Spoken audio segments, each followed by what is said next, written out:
fish. These are things to get rid of the flies. This is just chicken here. More fish, sort of a carp. And then there's some larva. Sort of a grasshopper. Fried chicken. This is a ancient temple. It's actually not that old, like 1300, and then was abandoned around 1800 because the Burmese attacked. But you can see it's all just brick, and it's all just dry stacked. They might have had a little mortar in here, I'm not sure, but I don't think so. It's just dry stacked brick. They tried to fix it. A Chedi, Chedi, is the main tower. At some point, the columns were covered with stucco, sort of cement and sand. Looks like they tried to put a little reinforcement in there. And I'm not sure when this was done and fixed, or if this was part of the original, but probably did have stucco. These things are all over the place. This is wild boar and vegetables. And here's shrimp, raw shrimp with this sauce. It's delicious. I'm right here on the Mekong Delta, and that is Laos. And up there is Burma, because I'm in the Golden Triangle. Here are some river boats for the Mekong River that are rowed, and this one here is literally 60 feet long. It's crazy, but this thing is 60 freaking feet long. There's two of them, and maybe 50 feet. And these other two are like 25. These other four, beautiful. This is inside the White Temple. Wat means temple. And they're just actually everywhere. So this is the town of Yangthung. I guess it's the gate for Nang Seng. And this is the Mekong River here. And they built a huge wall all the way around. It's like 2 miles of wall, and then there's actually a moat. So here's the wall. Somebody punched a hole through it, 150, 200 years ago. But here's a moat, this enormous wall. I love these dragons, and they're actually being eaten by another dragon on both sides.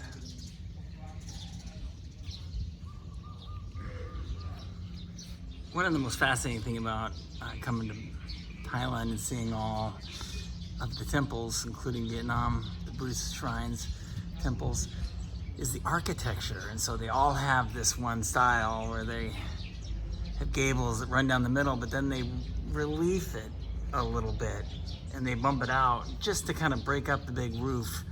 And it gives you that sort of classic pagoda style, which I really like. It's really beautiful. This is just over the top, this dragon, because it goes on all the way up. It's all done out of stucco. It's gorgeous. Honestly, I don't know how they get this much detail and consistency out of stucco. I just don't. It's just incredible.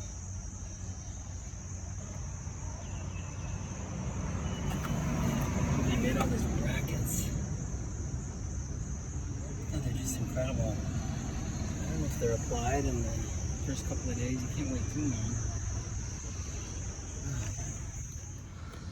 In Thailand, all temples are called Wats.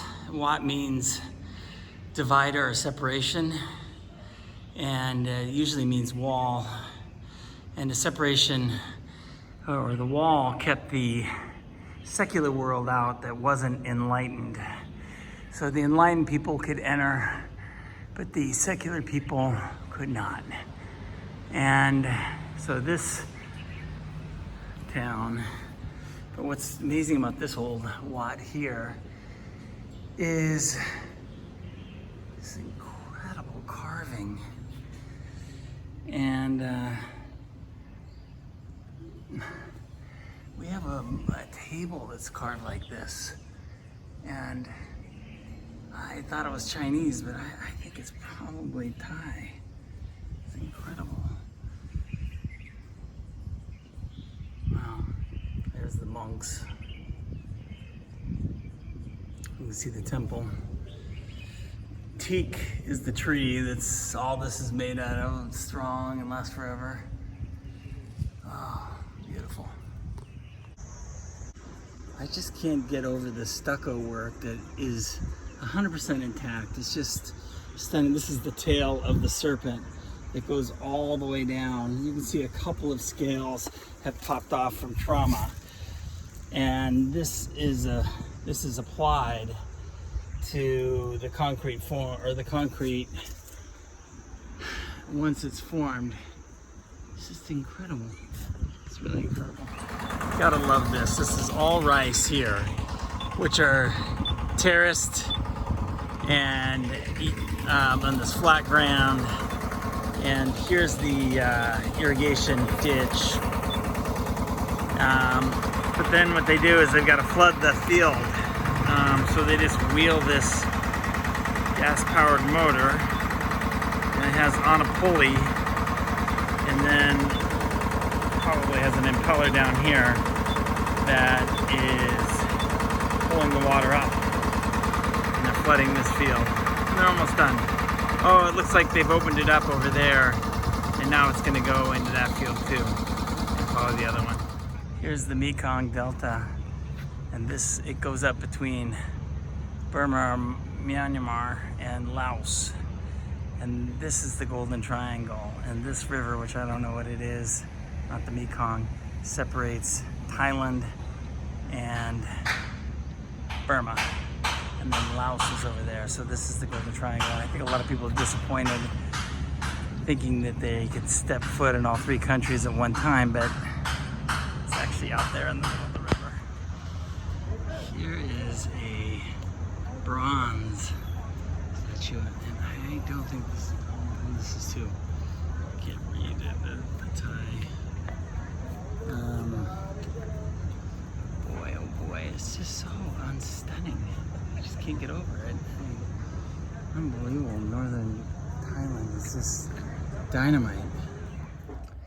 I was going to rent a bungalow for 300 a night, 300 bahts, which is what, $8.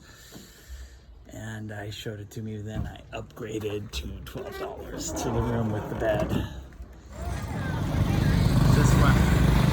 This little van is headed to the border with Burma, and it's sort of a motorcycle thing for people. Every one of these places has a thing of water with some water plants, but then they also have this little fish, and these are mosquito-eating fish. So what happens is the mosquitoes come lay their eggs, and then the mosquito fish eat them, and so it keeps your mosquito population down, because the mosquitoes always see this water and want to lay their eggs in them.